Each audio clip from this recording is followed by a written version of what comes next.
Truly, most asthmatic patients would have presented much earlier in life, either as children or in their early adulthood.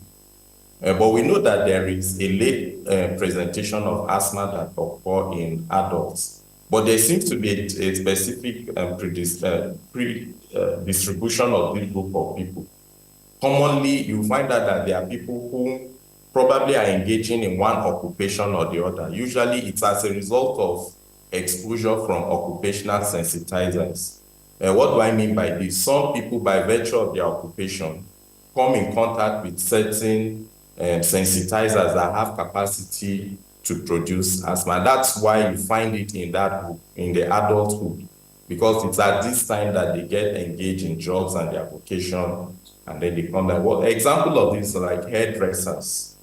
You have hairdressers who use a lot of these sprays and agents that they use in making hair that we know that have sensitizers inside of them.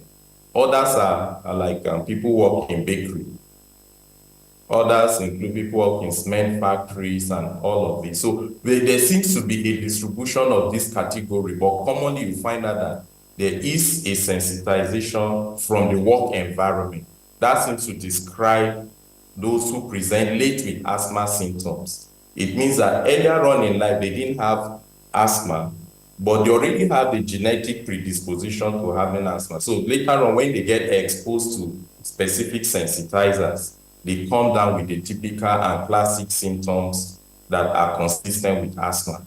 But like I've said, what is key for us to recognize here is that most of the adult onset asthma are really as a result of exposure to what we call like triggers, or from the work environment or from the places where they engage in their day-to-day activity from their homes.